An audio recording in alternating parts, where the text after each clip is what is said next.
Unmute yourself, Joanne.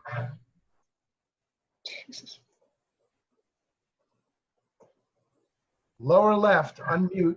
Joanne, you got to unmute. Yes. Hello, and thank you so much. That was a beautiful, beautiful version of the Hauser biography, and the music was marvelous to hear. The introduction gives us kind of a flavor of some of the things that he did during his lifetime. My name is Joanne Robinson, and our program this evening, I'd like to first welcome you and give you a short rundown of what's going to happen. I'm going to make a welcome speech, and then after that, some remarks, followed by the introduction of our author and her presentation. We'll have special guests, reflections and anecdotes on Reverend Hauser, introduced by myself and my co-moderator, John Collins, and then followed by a Q&A. And I hope that during the presentation that Sheila makes, you will submit your questions to the chat, and that will give you an opportunity to have them in advance. And of course, you can do it later on. We hope you will. And we're going to use those questions directed really towards Sheila so that she has the opportunity to really give you firsthand info. Thank you so much for all being here. I'd like to welcome you this evening. And it's wonderful to have all of you here. It's just fantastic. As I said before, my name is Joanne Robinson. I'm a member of the PANAS board, and I, along with John Collins is my co-moderator, the Reverend John Collins, in welcoming you on behalf of the Board of Peace Action of New York to our virtual book party. A special welcome to those FOR members here this evening, an organization Reverend Hauser really had a long association with, and there are several other organizations and people too. We're delighted with your presence. Like John and me, you have all probably been housebound for weeks. And some of you may be familiar with Peace Action, but for those of you who are not, we are a 50-year-old, not-for-profit, 501c3, and the largest grassroots organization in the nation with 200,000 supporters. And we are dedicated to nonviolent resolution of conflict, abolition of nuclear weapons, the building of human rights culture, and supporting human needs instead of militarism. Peace Action, a New York state known as PANAS, has 12 community chapters and 24 college chapters. And we are very proud of the college chapters this year. Because of COVID, it has not affected their programs. I'm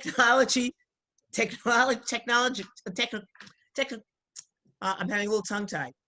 Technology, social media, virtual media, seminars, international webinars were the tools they used to promote their programs under the guidance of Emily Rubino, our PANIS Director of Policy and Outreach, along with their Desiree Sepsis Program Associate from Long Island Chapter, and kudos to all of our students.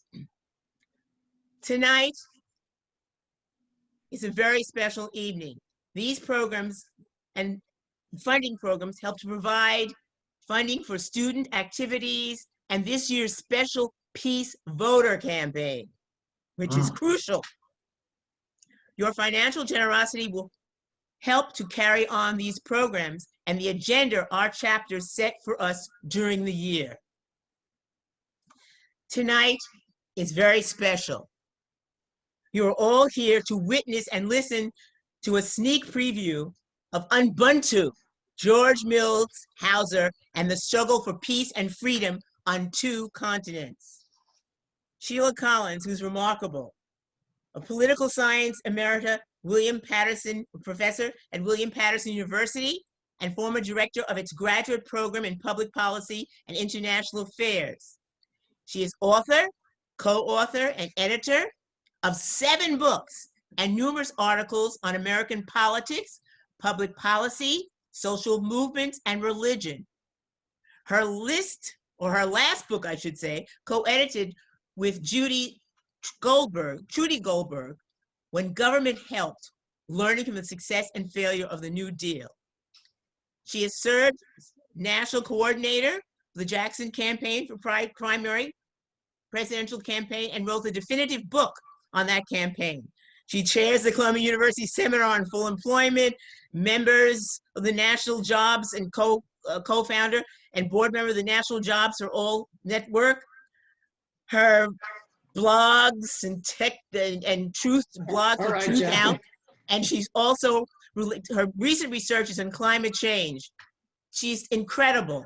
Now, Sheila, all your books have focused on public policy and movements. What inspired you to write a historical biography? Tell us why. Okay, well, I invited George to speak at my university one time, and he told a story that was so interesting that I thought, my God, that's the opening of my book.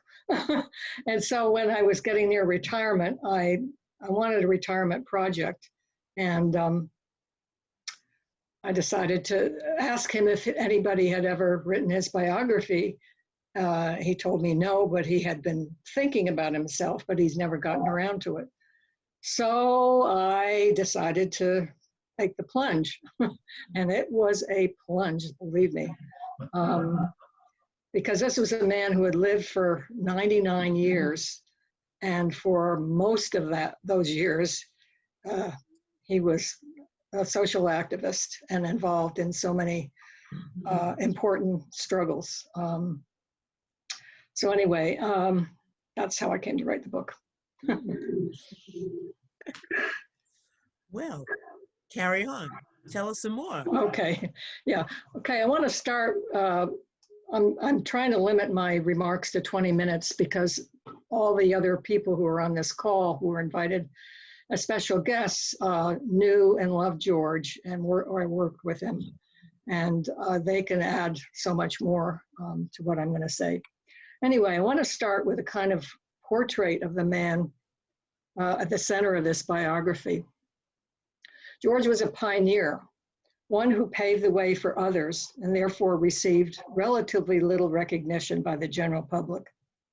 As Julius Nyerere, first president of Tanzania, once said of him, quote, "The most important people in the world are often those who work quietly in the background of events, devoting their lives to the causes in which they believe. Without them, there would be no triumph. George Hauser is such a man," unquote.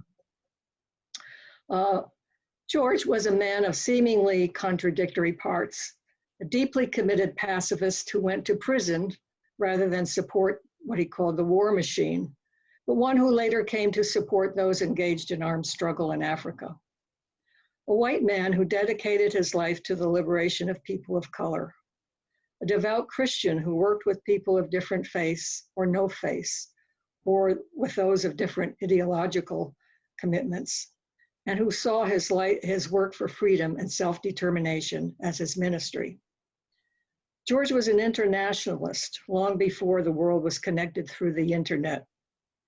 He was a man who took the long view of history and was quick to seize the fulcrums of change years before that change was recognized by the larger society. He was a gentle man who was nevertheless drawn to risk and adventure, a fearless man who really talked about the courage it took to take up unpopular causes, to begin organizations with no funding, to risk one's life in the service of others. A man who liked to be in the center of things, yet remained in the background. A devoted family man who nevertheless spent a great deal of time on trips abroad. Now, in looking back at a life like George's, certain questions arose that helped to shape my biography. I don't have time to get into them in this very short overview of the book, but I hope the questions will perhaps pique your interest in purchasing the book when it's published. So I want to read a series of 7 questions, which the book attempts to answer. What socio-political and cultural forces produced a man like George Hauser? What personal traits, spiritual resources, and life experiences enabled Hauser to accomplish so much with so little in the way of financial resources and public recognition? What were Hauser's specific contributions to the struggle for both individual and collective human rights? How did a white liberal like Hauser, working in support of freedom and self-determination for people of color, negotiate the fraught climate of race relations in the United States, especially during the era of Black nationalism and Black militancy? The struggle for self-determination in Africa, especially Southern Africa, was a complex and constantly changing puzzle, and it wasn't always easy for an outsider like Hauser to assess where his support should go. So how did he decide which liberation groups merited his offer of help, especially when some of them were fighting against each other? How did Hauser steer his way through the political minefield of the Cold War, when both superpowers were vying for dominance in Africa and seeking to turn liberationists against each other? How did a committed pacifist square his support for armed liberation movements? And finally, how did Hauser's work through the ACOA affect US foreign policy on Africa, as well as Africa's role in world affairs? In order to answer these questions, the book naturally has to cover a great deal of history of the last 20th century. And since I had no background in modern African political history when I began this project, I had to give myself a crash course in that history, as well as in the history of US foreign policy with regard to Africa, simply in order to provide a context for Hauser's work. But much of the book also are events that happen in Africa, and in US politics, so you'll get that as well. Hauser's father, a Methodist Episcopal clergyman, had envisioned that his son would take the path he had chosen. The senior Hauser had served pulpits in several cities in the US, as well as a stint as a missionary in the Philippines, where George lived from the age of 3 to 8. George, however, rejected his father's path as too safe and comfortable. Instead, his religious calling took him into the turbulent centers of the struggle for peace, racial justice at home, and African liberation from colonial rule. Hauser was one of a group of 8 pacifists who, while attending Union's theological seminary in New York City in 1940, were the first to resist registration for the World War II draft, even though as seminarians, they could have been exempt from service. But they refused even conscientious objector status, and for that they could be sent to prison and convicted of a felony. The Union 8, as they were called, received national notoriety for their rejection of what they called the war machine, and paid for their refusal with nearly a year in prison, some of it spent in solitary confinement. Hauser and his fellow war resistors, who all went on to live really extraordinary lives as activists for social justice. Some of you may remember Dave Dellinger. They all went on to lead lives as social activists.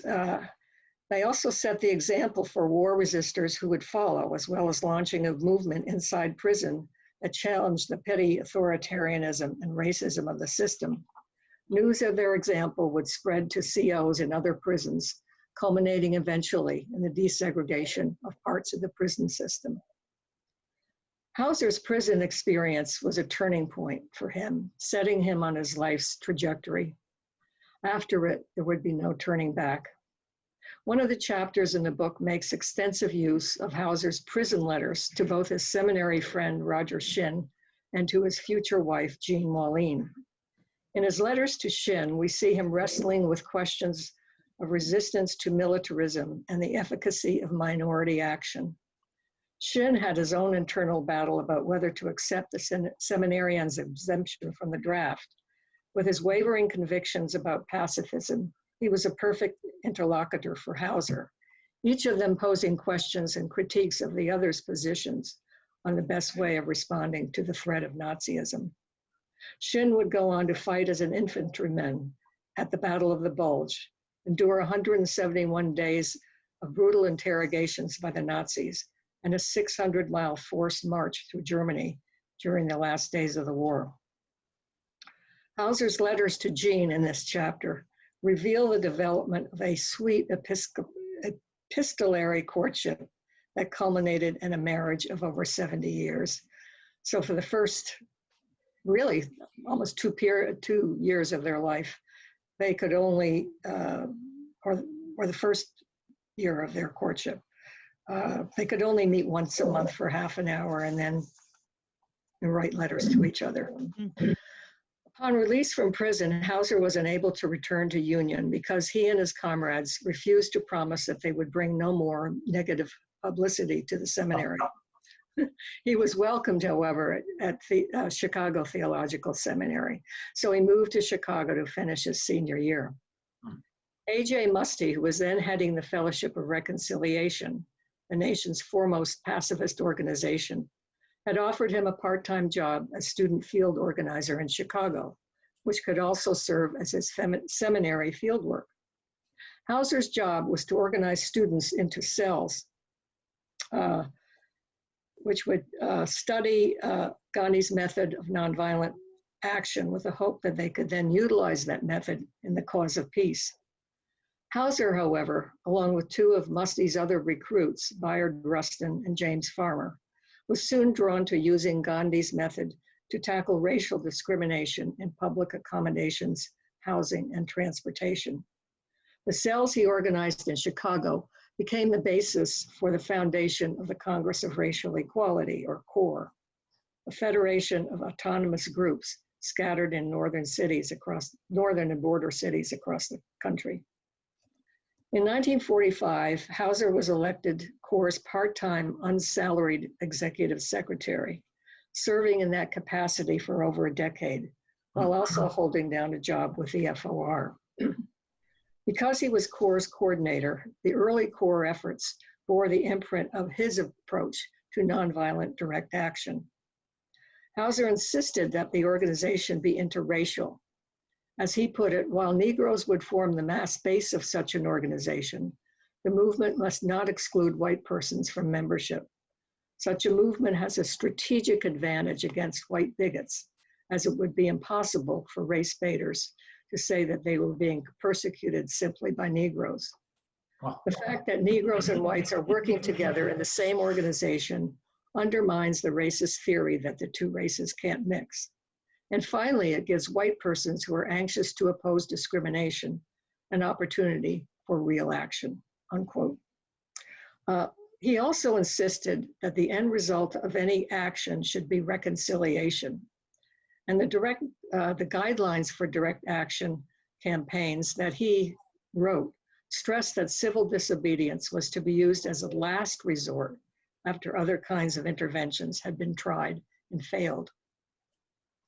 Throughout the 1940s, CORE was to model the repertoire of civil disobedience tactics that would be adopted by civil rights activists of the 1960s: sit-ins and stand-ins, picketing, boycotts, marches, negative publicity, and so on.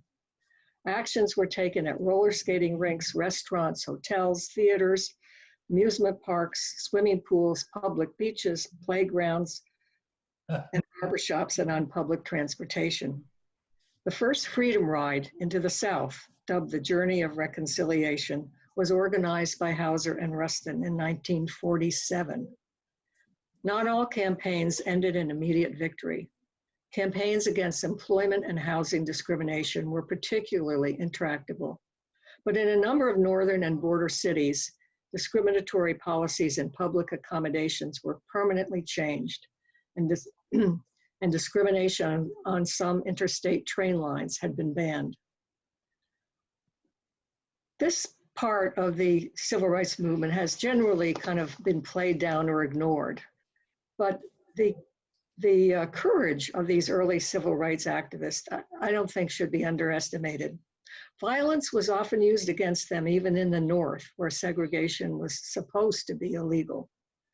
And although Hauser and Farmer had hoped that their efforts would result in a mass civil rights movement, the time was not yet right.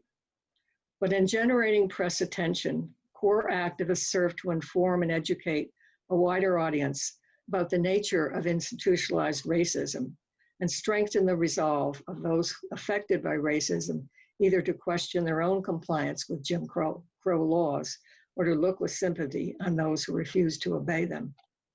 During the 1940s, when race in the northern and border states had become increasingly spatialized, insulating whites from the recognition of their own privilege, the work of Hauser and his comrades in exposing racist patterns served to remove a number of those blinders.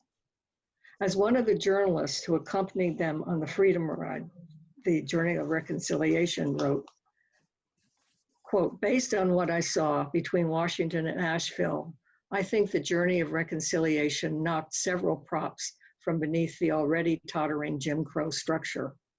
They wrote a new page in the history of America," unquote. And they paved the way for what was to come. Most of those involved in these civil disobedience campaigns remained lifelong activists for racial justice. Some, like Rustin and Farmer, went on to be key leaders in the civil rights movement of the 1960s. And the nonviolent training sessions designed by Hauser and Rustin would provide the model for the nonviolent training sessions provided by Reverend James Lawson in the 1960s. Perhaps Hauser's most far-ranging contributions to the struggle for justice in the latter half of the 20th century was his role in founding and leading the American Committee on Africa, or ACOA. From 1955 through the end of South African apartheid in 1994, this small interracial organization played a disproportionate role in introducing the leaders of emerging African independence movements to the world, in securing their international legitimacy, and in helping to build support for their causes, among which was ending the apartheid regime in South Africa.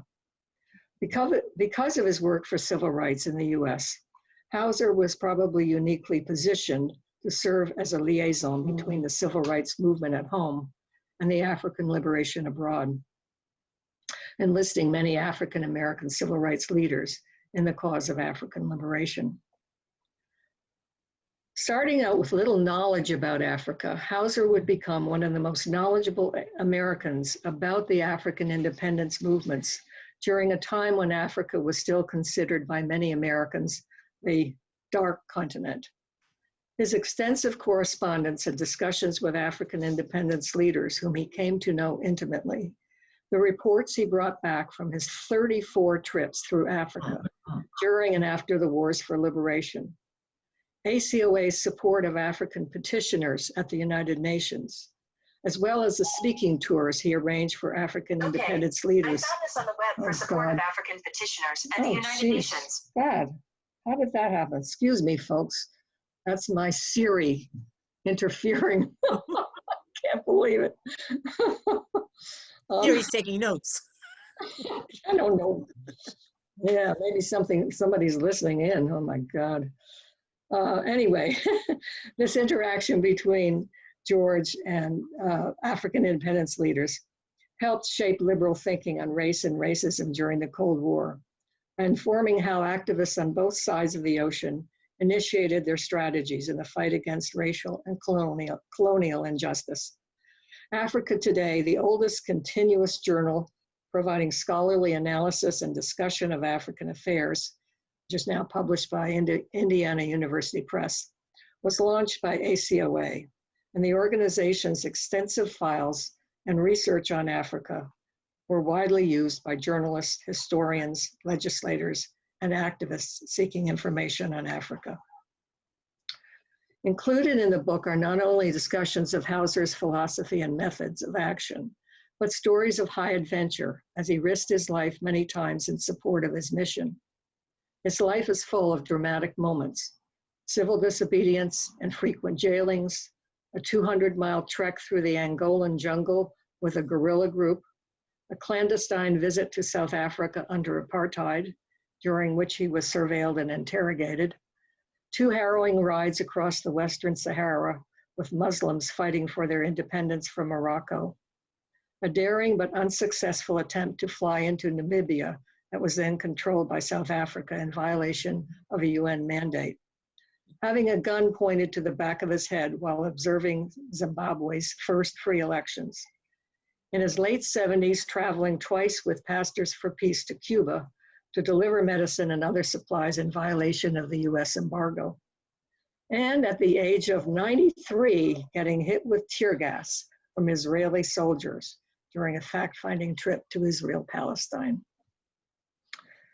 Hauser not only helped to make history, but was witness to some of Africa's pivotal events. All 3 of the All-African Peoples conferences, the founding conference of the OAU, several inaugural events or celebrations for newly elected African leaders, observing some of Africa's first free elections. During each one of his trips, he kept extensive handwritten journals, writing up detailed reports on his observations and the discussions he held with people he sought out from all walks of life. On his return, he would provide an analysis of the events he had witnessed for his supporters, American legislators, UN personnel, and the general public.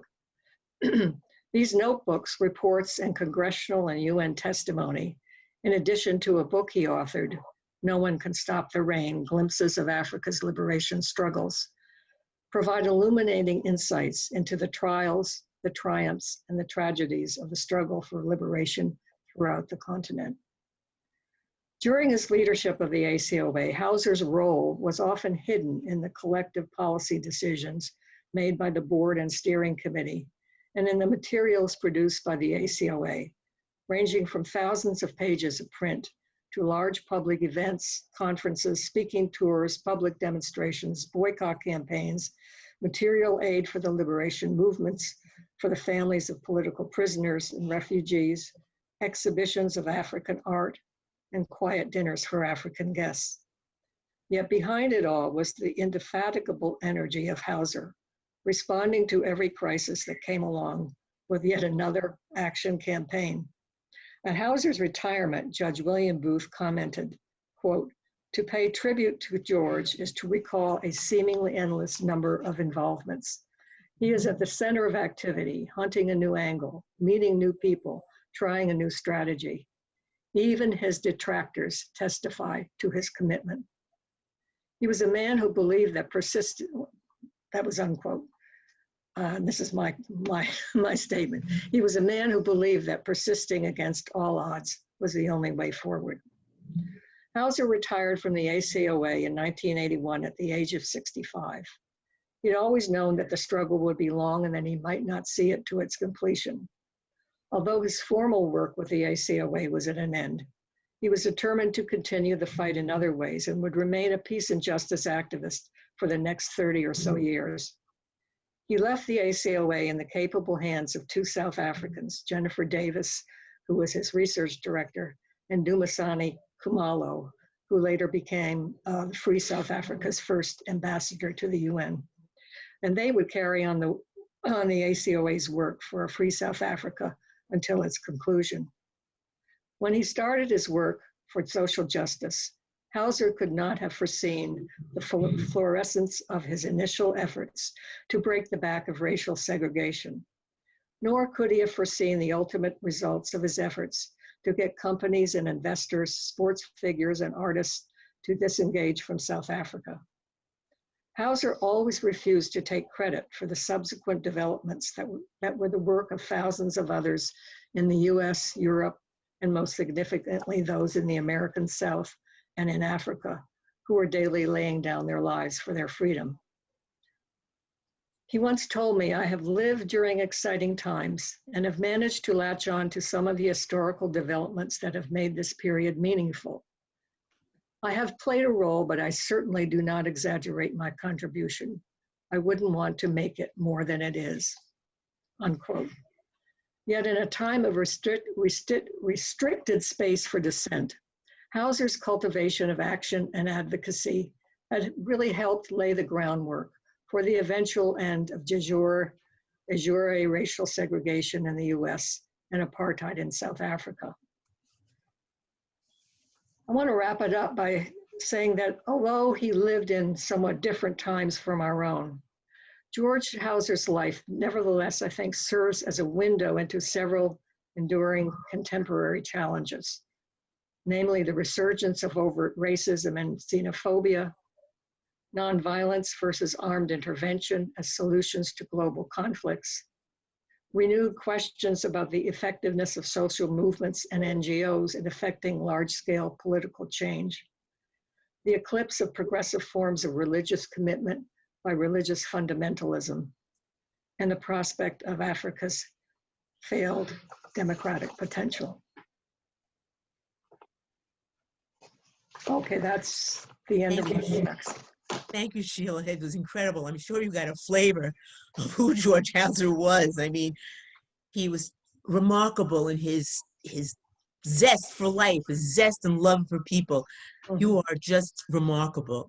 And I feel if you want to get this book, I was going to do this after, but there is going to be a special deduction, 40% deduction. So you've heard it today.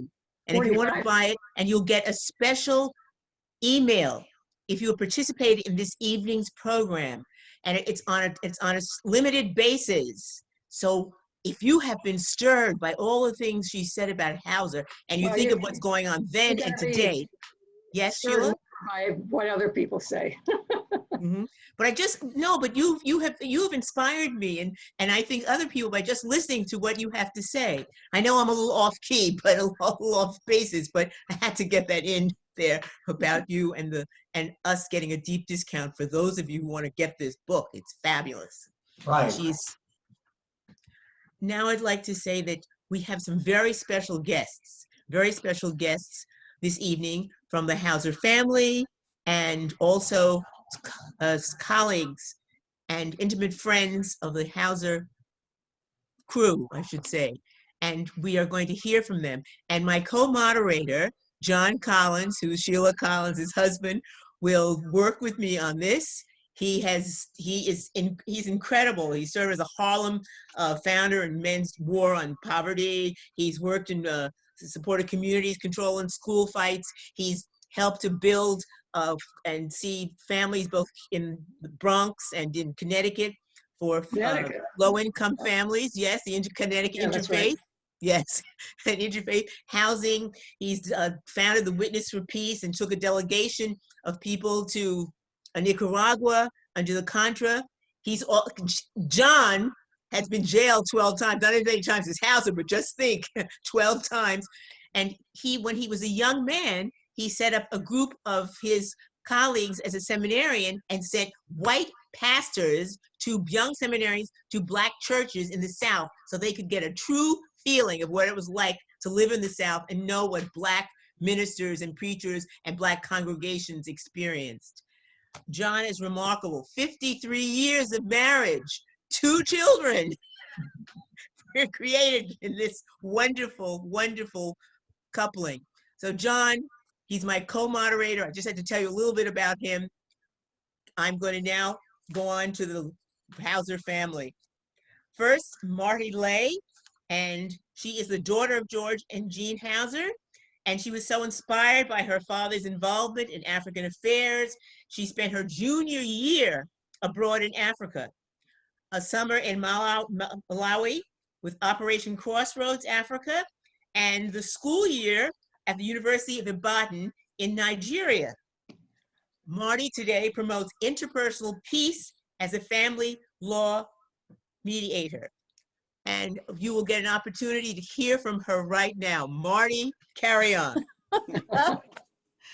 Ooh, thank you. And Sheila, that was really beautiful. I learned things that I didn't know. Oh, So well, you'll learn more when you read the book. I know. I'm really looking forward to that. Thank you very much. Okay, so thumbnail sketch here. I have 2 minutes. My father, George Hauser, lived life to the fullest. He worked long and hard, but he also loved to have fun. He loved his family, and he loved the out of doors. He loved adventure and playing games. He was an excellent storyteller, enjoyed strumming his guitar and singing, and he played a mean harmonica. Dad's integrity and commitment to peace were strong, and he also believed everyone should have the right to self-determination, to learn through their own choices rather than being told how to live. This applied to people in Africa struggling for their freedom, and it also applied to me. When I wanted to date a West Point cadet, he did not tell me I could not. When my spouse joined the Army Corps of Engineers, Dad never expressed a word of disapproval.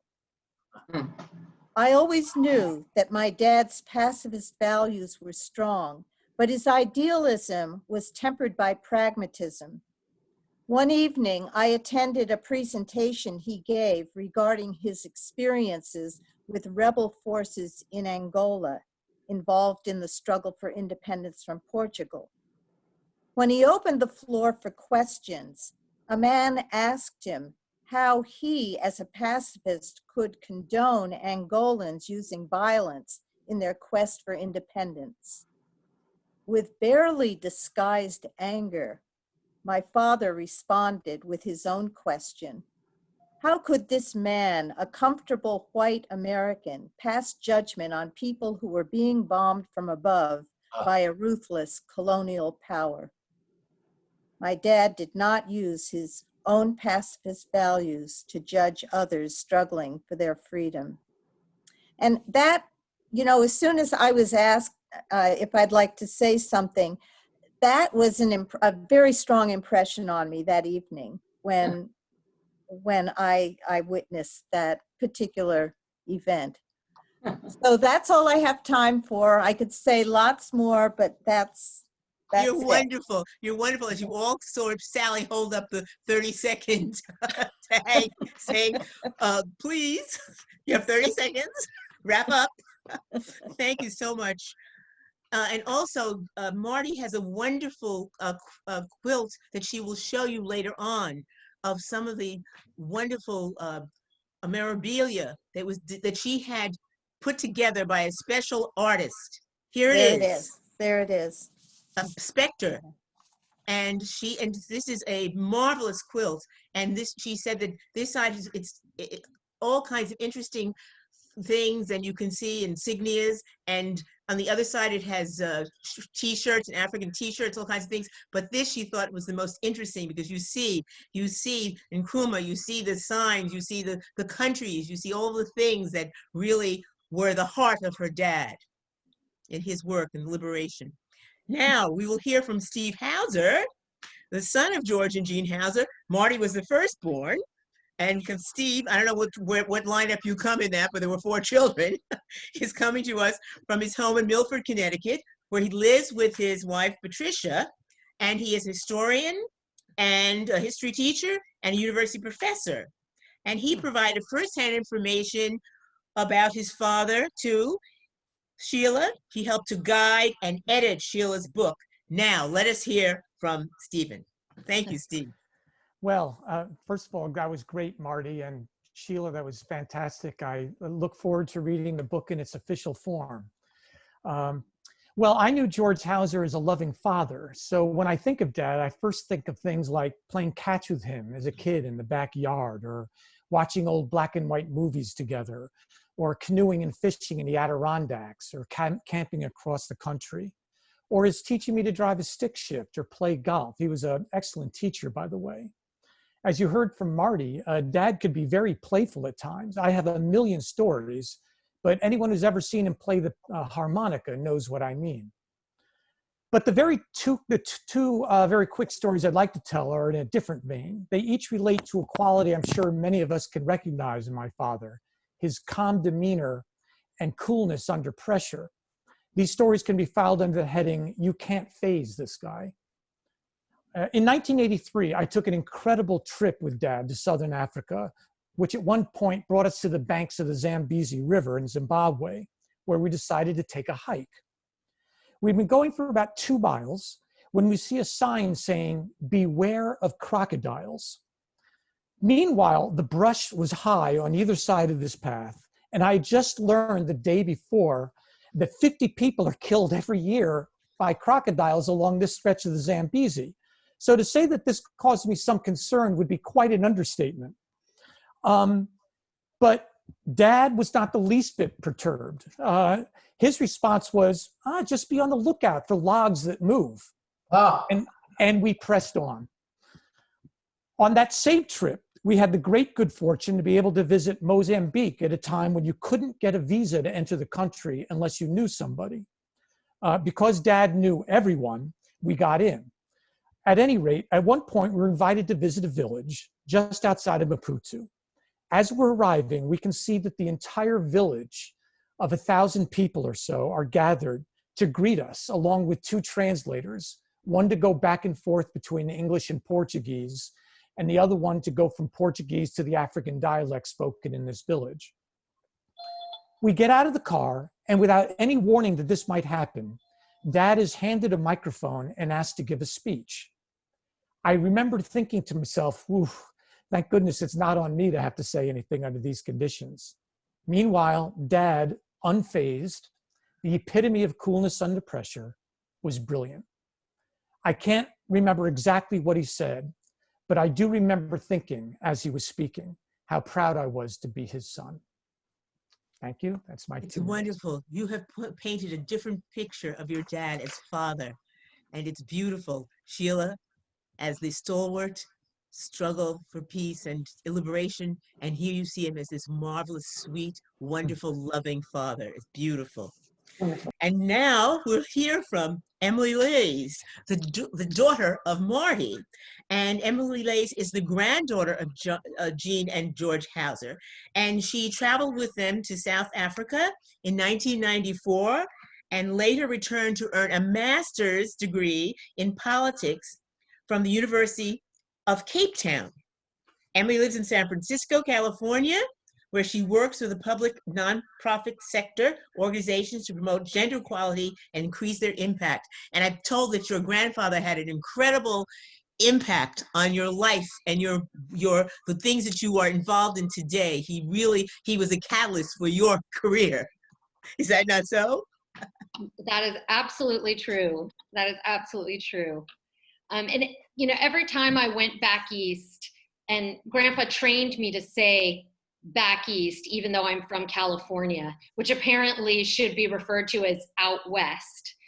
He also unsuccessfully tried to get me to use the word awesome more literally and not add in stuff to the end of my sentences.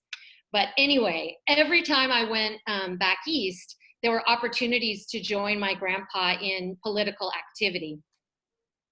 Some events were big, like going to Riverside Church to hear Danielle Ortega speak, but most were much, much smaller. One evening, Grandpa brought me along to a meeting at a small restaurant in Nyack, New York. I think it was a meeting of the Working Families Party, and it couldn't have been more than 6 people, which included the 2 of us. The meeting was focused on getting Kathy Bodine released from prison. This was clearly an important effort, but that wasn't my biggest takeaway. I left totally impressed by the commitment of this small group of people out on a rainy Tuesday night, working to secure the release of a political prisoner. And yes, Grandpa, I was totally impressed. Earlier this year, Chesa Bodine became district attorney here in San Francisco. He is very progressive. He's a fierce advocate for decarceration, and he's also Kathy Bodine's son. When I made this connection a month or so ago, I immediately remembered that small meeting of activists. I reflected on how their work was directly connected to systemic change we're undertaking in our legal system here, all the way across the country, all these years later.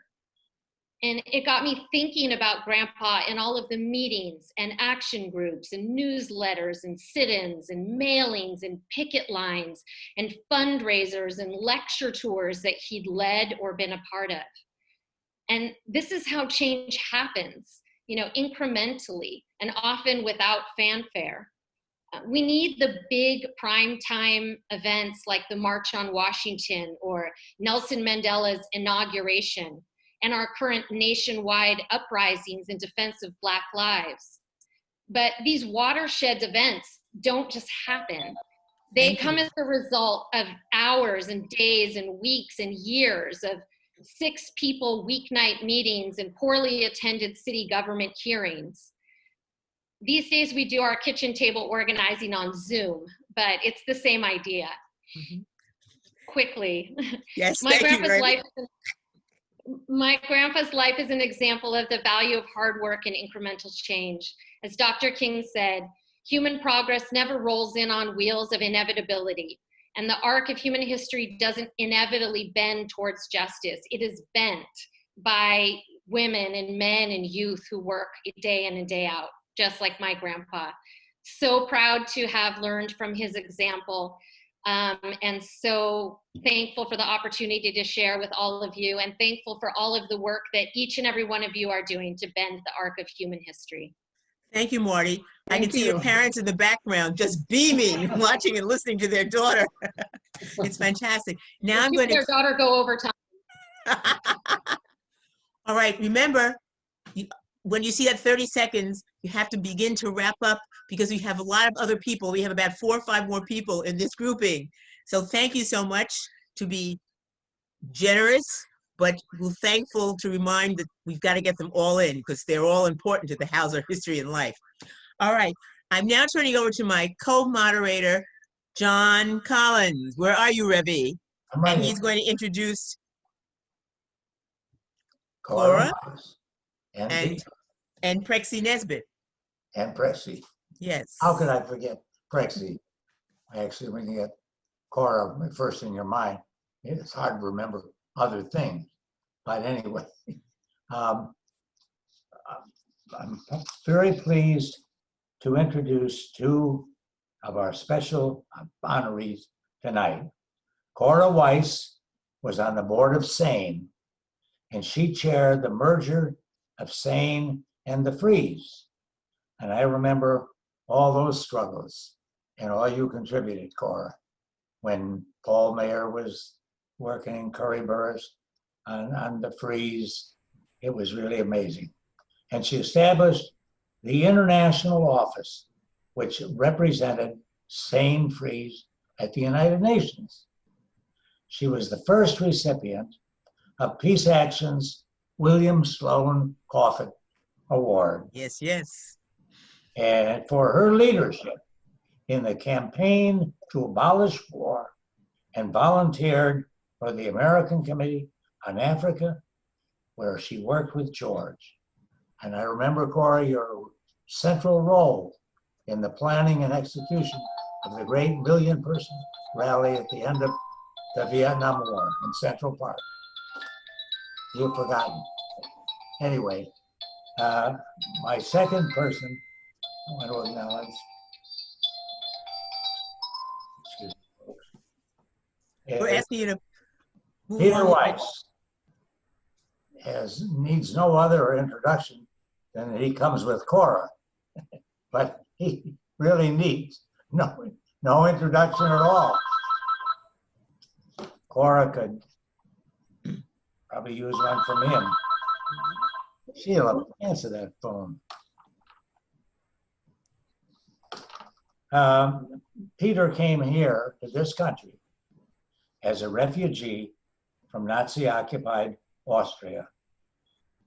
As a lawyer, he has been involved in virtually every major human rights issue of his lifetime, from the dismantling of Nazi business cartels to the My Lai massacre during the Vietnam War, to seeking accountability for US torture. His work has shaped the course of international law and has inspired thousands of lawyers throughout the world. He was among the founders of the American Committee on Africa, which we're honoring here tonight, and he served as its president for many years. Congratulations, Peter and Cora. Hard to find, yes, two people that's harder to introduce at once because you're both so famous and have accomplished so much. I also want to introduce at this time our other honoree, Prexy Nesbitt. Prexy is a presidential fellow in peace studies at Chapman University in Orange, California. Now, anyway, 55 years of teaching and work experience in the East and Southern Africa. He worked for ACOA in 1970 and 78, 77 to 79, with various special assignments through the 1980s. And he used to visit the Calc office every now and then when he came to New York. So, Prexy, I want to honor you. Joanne, what do we do now? Now I'm going to ask Cora to speak of that 63-year marriage cycle over there with Peter Weiss. 64. Oh, 60. Oh, sorry, 64. And counting. Can you imagine 64 years married to one man? How many people can say that today? Cora? Thank you, Joanne, and thank you, John. And Emily, you give us reassurance that the future is in good feminist hands. So I'm not in the index of George Hauser's book, No One Can Stop the Rain. So maybe I may have dreamt that I was volunteering for the American Committee on Africa and being in the office one day when Carol Bernstein walked in and in front of George and me took off her brooch. She wanted to contribute it to the American Committee on Africa for them to sell or to return to Africa for them to benefit from the profit. It was a diamond pin.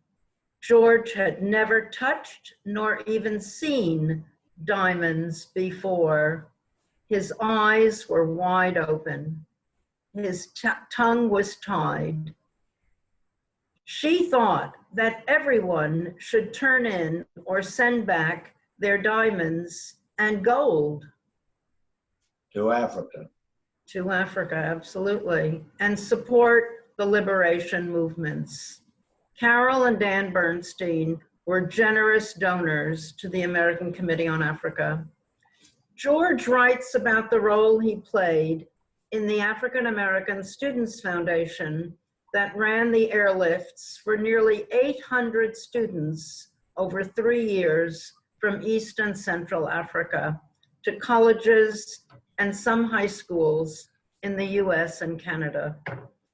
But he forgot that Tom Mboya, Kenya's labor and liberation leader, asked me to be the executive director of the AASF.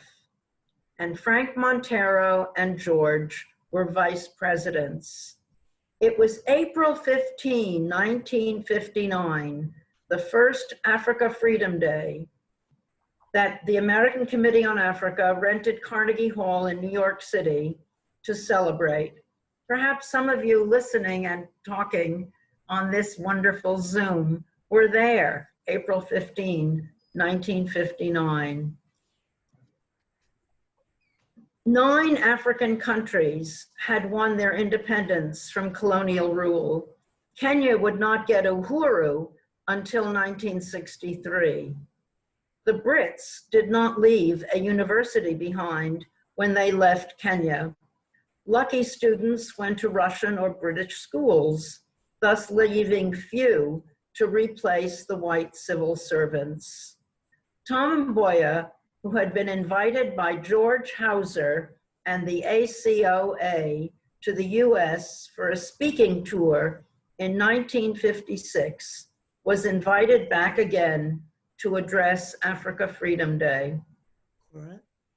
And went on for another speaking tour of colleges and some high schools. And instead of honoraria, Tom asked for scholarships, and he went home with pockets full. But how to get the students who accepted the scholarships to get here? So we established the airlift. You can read about it in Tom Shachtman's book, Yes, yes. Airlift to America. Mhm. How Moving on Barack time. Obama Sr., John F. Kennedy, Tom Mboya, and 800 East African students changed their world and ours. President Obama's father, Mr. Obama Sr., was a recipient of support from the African American Student Foundation. I think I signed checks to him while he was a student at the University of Hawaii. Wonderful. We're And gonna ask you to wrap it up a little bit. Got the Nobel Peace Prize for her planting trees. She was an airlift student. And George Hauser made all of that, helped make all of that happen. So we're here to salute George Hauser and thank him for all he's done for equality and liberation struggles. Thank you very much. You spent lots of years in Africa, many. Peter? Well, thank you for that very nice introduction that you offered me. And I want to tell you, first of all, that I have a special connection with George. Namely, according to him, George Shepard and I were responsible for talking him to take the job as executive director of ACOA in 1953. George Shepard, who is not here because he's not anywhere, he died some years ago, but he was very involved in the choice of George. He had been working as a Uganda, as a specialist in cooperative economic organizations in Uganda. So he doesn't usually get recognized when people speak about George, but they were very close. And he, as I said, was very involved with telling George that he had to take that job. He was actually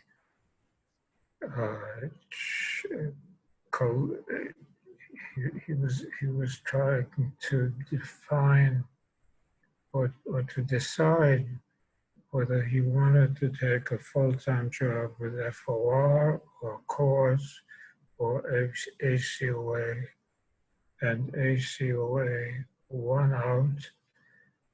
And I might say that that could have been one of the most important and successful decisions that I ever made. Thank you so much, Peter. Thank you. Thank you.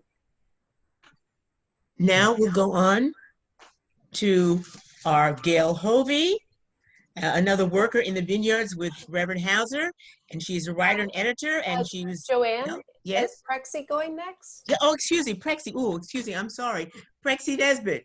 I'm sorry, Prexy.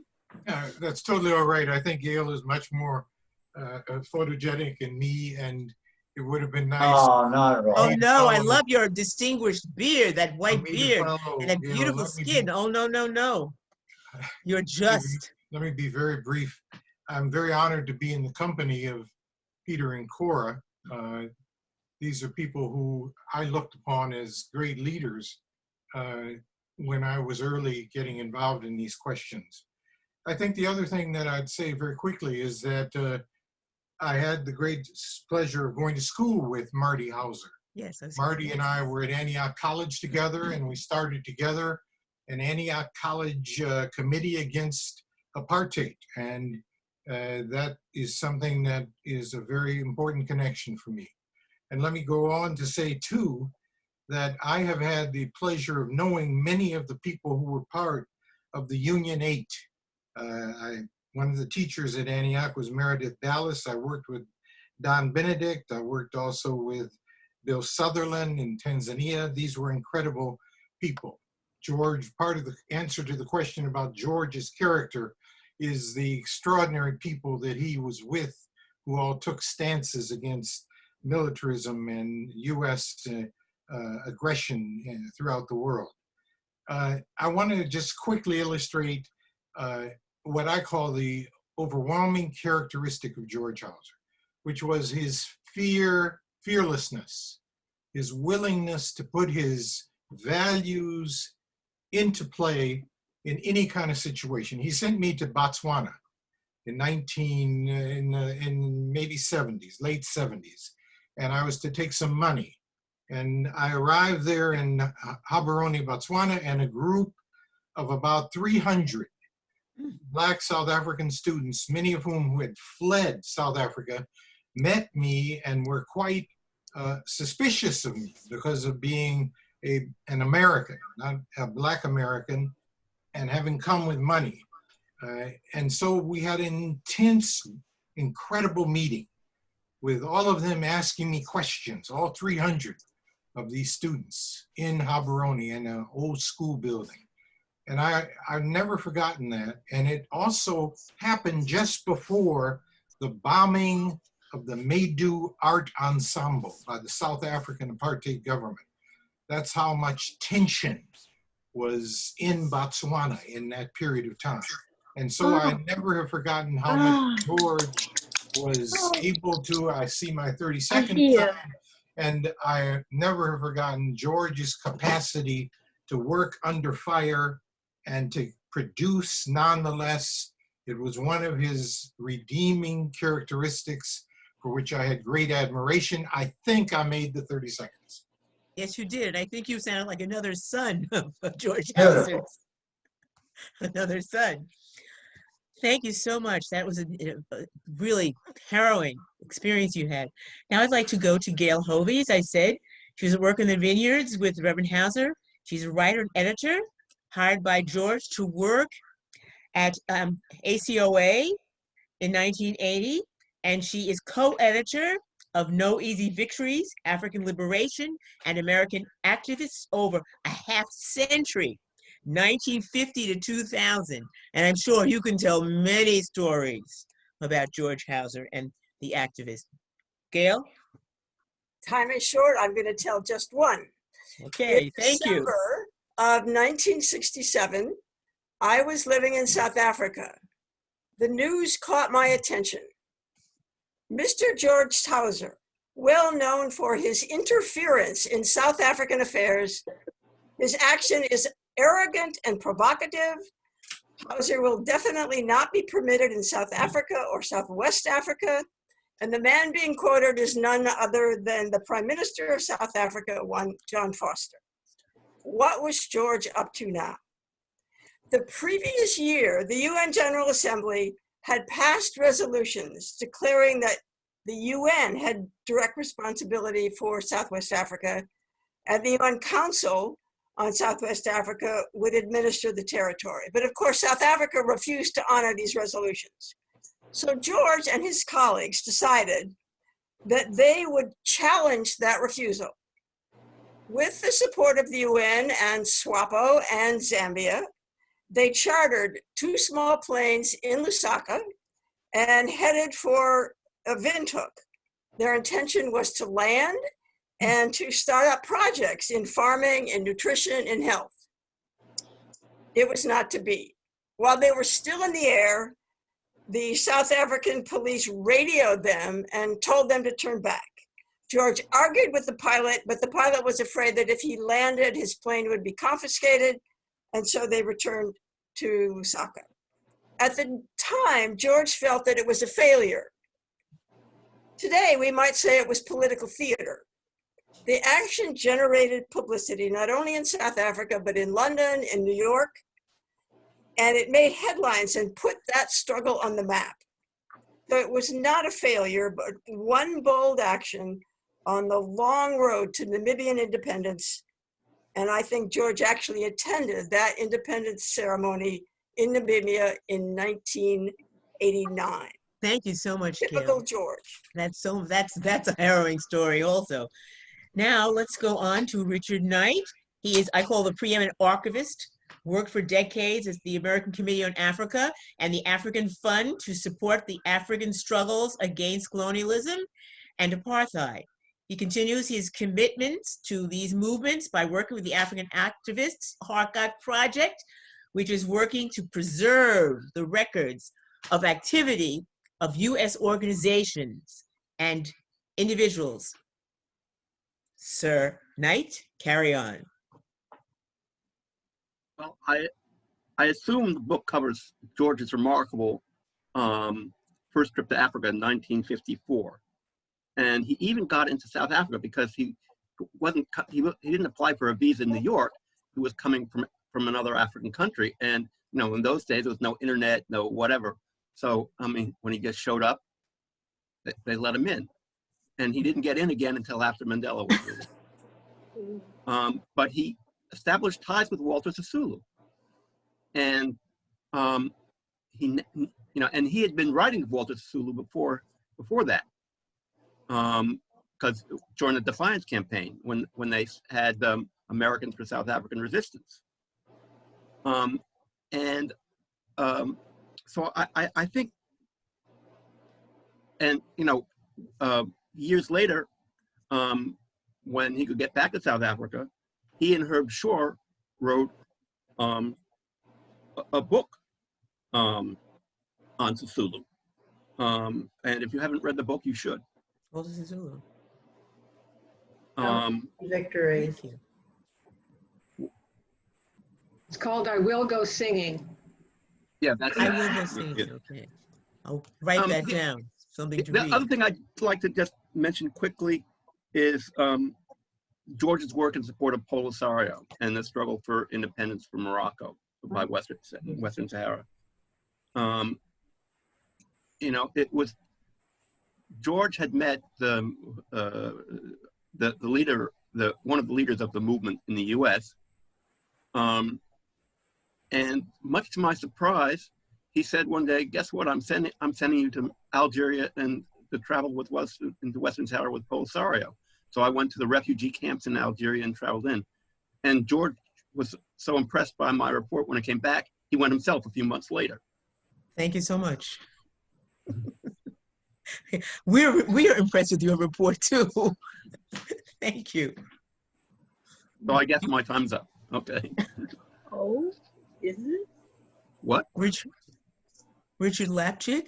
I'm doing this because we also have a Q&A, and you are also wonderful. We want everybody to have an opportunity to hear all of you because you are special. We are honored to have all of you here. So we would like our audience to hear everybody who has been a Hauser groupie, a Hauser family, a Hauser member.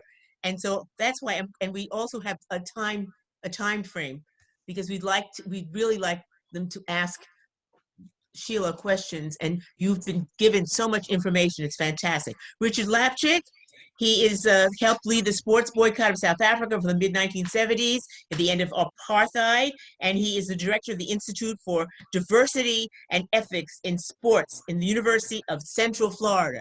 Richard Lapchick. And I'm sorry that I'm cutting you short, but we also would like people to have the opportunity to ask Sheila and all of you questions. And thank you, Mr. Lapchick. Carry on. You didn't unmute yourself, all right. Unmute yourself, Richard. Unmute yourself. Oh, good. Okay. Yep. Sorry about that. I thought somebody else was doing that. I'm just going to share that George was my hero, my role model, my mentor. As a young white civil rights worker, he showed me that it was possible to be involved at the level that he was. I'd been given some honors in my lifetime, but two of my favorite honors are going to sound a little bit strange. One was I was asked to deliver a toast at Muhammad Ali's 70th birthday because we had been friends for many years.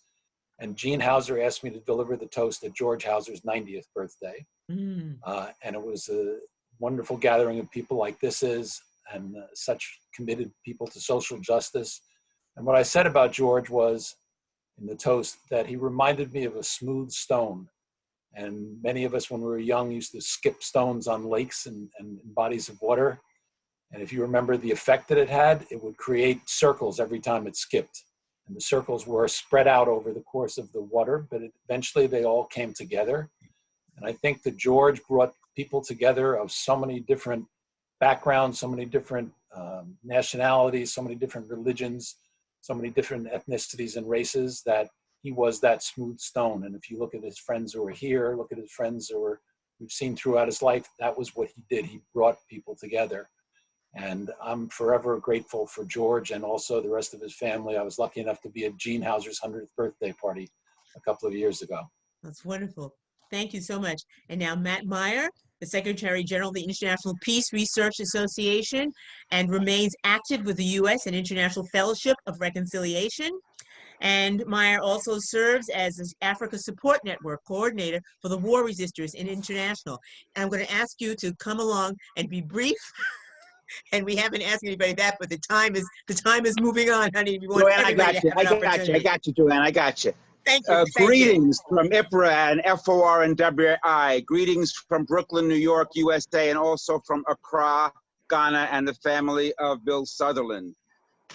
Bill was, of course, one of George's oldest friends. And when we were writing our book, Guns and Gandhi in Africa, George's No One Can Stop the Rain came out. And Bill and I couldn't help but chuckle and say, you know, this book, George's autobiography, really needed to be titled No One Can Stop George Hauser. George was, of course, an indefatigable force. He was an unstoppable force. And in some ways, a man of history whose ideals and ideas about revolution and nonviolence were part of and parcel the spirit of Africa itself.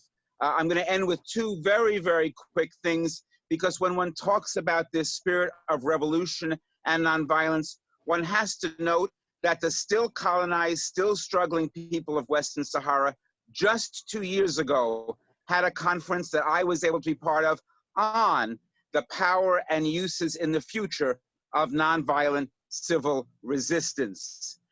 Finally, several people mentioned Kathy Boudin and Chase Boudin and political prisoners. Well, of course, Kathy's husband, Chase's father, David Gilbert, remains a political prisoner in New York State, like so many of the Western Saharians and the Amazonians. So I'm going to end by just reading one sentence from that great poem of Agostinho Neto, No One Can Stop the Rain, that was part of Hauser's, and it says it all for George and for all of us.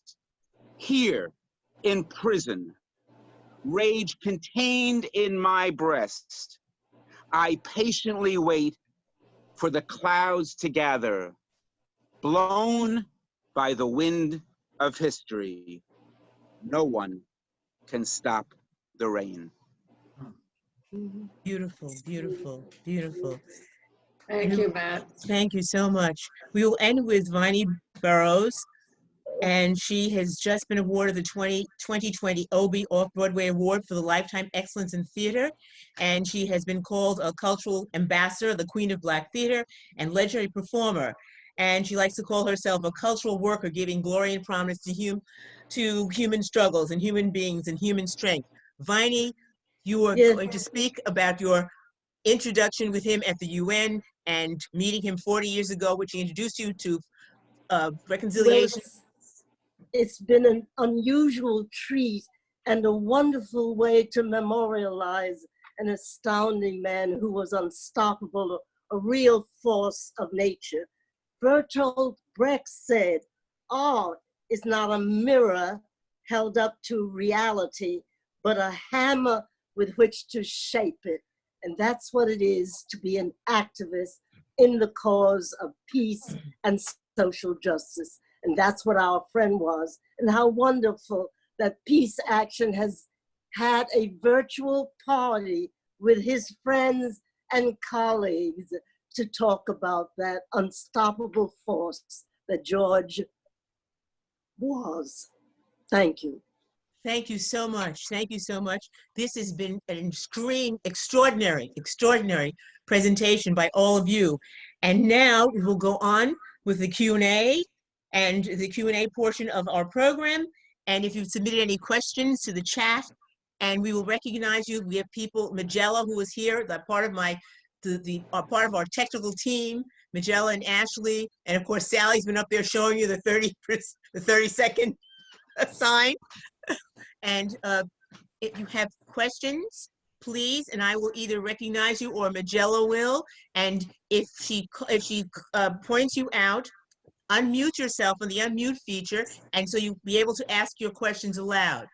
Magella, the questions here? Yes, our first question is from, I might pronounce this wrong, so I apologize, but Marguerite Kearns has our first question. Marguerite Kearns here? I think I unmuted. Yes. Okay. Here I am. Marguerite Kearns, yeah. Yeah. Marguerite. Yes. I'd like to ask Sheila Collins, how did the process of writing your book change you and deepen your insights, or show something about the world that you didn't know before? Well, one of the things that I learned was the extraordinary impact of the social gospel movement on a whole generation of young people in the 1930s. And the fact that there was a very large student movement during the 30s, during the Depression, the largest in history, very active, very politically savvy. And George was a part of that movement.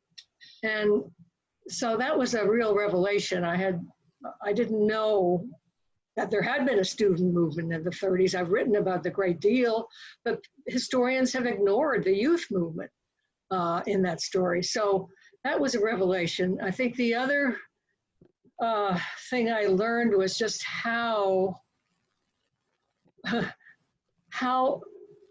deeply somebody who was as committed as George was could affect, as Richard Lapchick said, circles and circles and circles of people and history.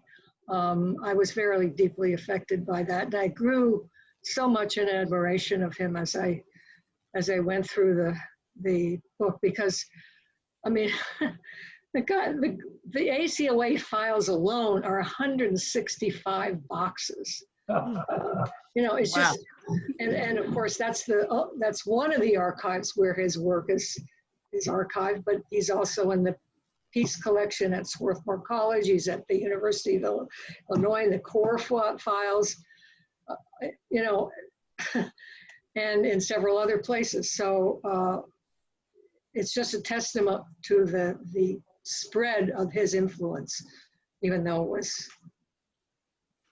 he was not that well known. Thank you. Magella?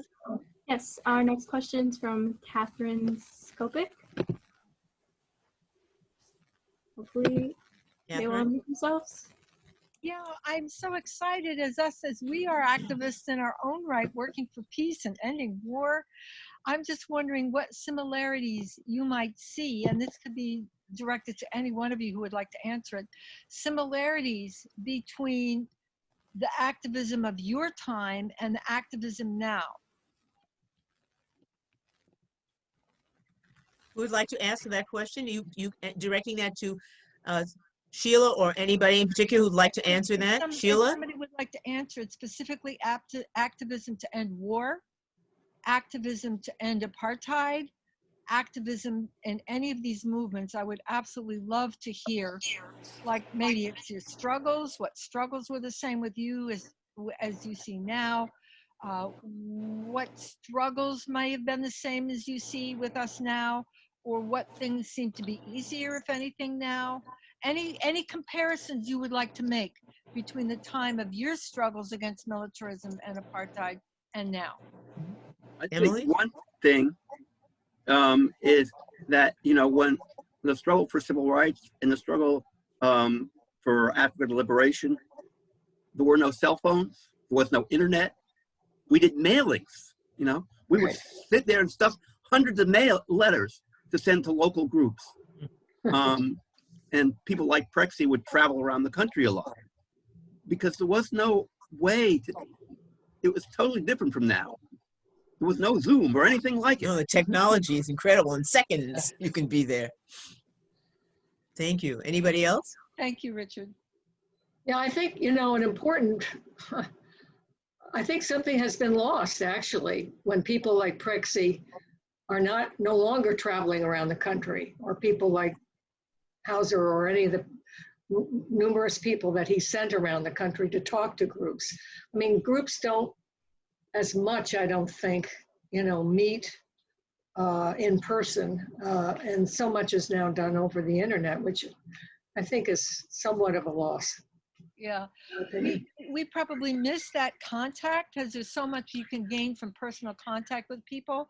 But Right. on the other hand, like there were 8 million people, youth, who marched for the climate last September. That's true. Yeah. 8 million people around the world. So, I mean, you lose something and you gain something. Mm-hmm. Yeah. Jill, are there any other? Yes, David Wildman has a question. David Wildman? Oh, thanks.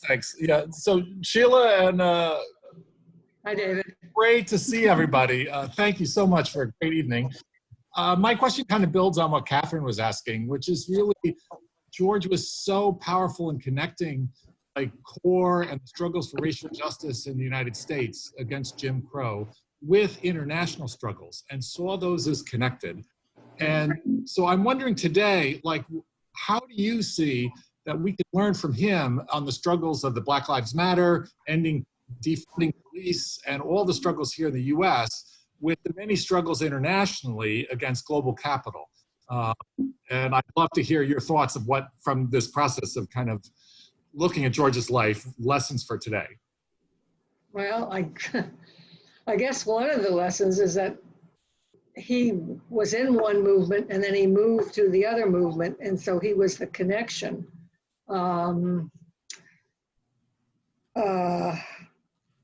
you know, after the George Floyd murder, people in Britain and other countries in Africa started protesting on the back of the George Floyd murder against, I guess, you know, in a way, against global capitalism, or against, you know, the racism in their own nation and in their own history. Yeah. So, you know, I think there is a more of a connection in the air, in the climate now, than perhaps there used to be. Could I say something real Maybe quickly, Mrs. Prexy? somebody else has some other ideas. I don't know. I'd just like to say one thing very quickly. I think it's very important to also remember that there were other organizations working that George worked with and others worked with. Hello? One of those was the African American Affairs Association of Du Bois and Robeson and Hinton. And the whole rally that was held, for example, in Madison Square Garden, it had 6,000 to 7,000 people come protesting the conditions of mine workers in South Africa. I think that we got to remember there's a whole wave of connections that were going on. George was very good to ride those waves and to help lead those waves. But the waves were taking place just as the waves of connections are taking place today. Yes, yes, yes. Great, thank you. Any more questions? We don't have any right now, but Yes, if anyone wants okay. to submit. Yes. You can submit questions to the chat, please, and we'd be very happy. We know that we're in a time frame now, and if those of you would like to just hang in longer, please feel free. And if you can't, then we will understand that you have to leave us. But this is an incredible, wonderful experience this evening to hear about this. And we think of what's going on today, and we look at the current political climate and the toxic environment we live in. It's really no different in a sense when you think than it was in yesterday. And we're thinking we're the most democratic nation in the world, but we're having those problems. Joanne, don't forget to talk about where they can. Special how they offer, can yes. talk, yeah. There's a special offer. You get 45% off the books, $55. It'll be $27.50, and it increases your shipping plus free shipping in the contiguous U.S. by using the promotion code UBUNTU, UBUNTU. It's go to Ohio University Press UBUNTU webpage, or you can call the Chicago Distribution Center 800-621-2736 and place the order. You have a limited time to do this.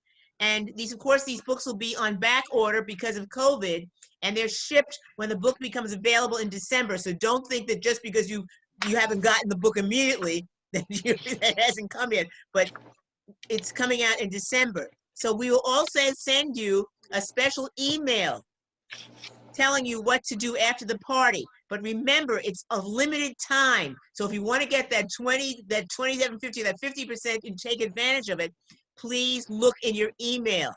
45% in COVID, when the economy is as crazy as it is today and what's happening, that's a good discount. So get the book. It's wonderful. You've heard it. You've got the flavor. You know what it's about. And Sheila is remarkable.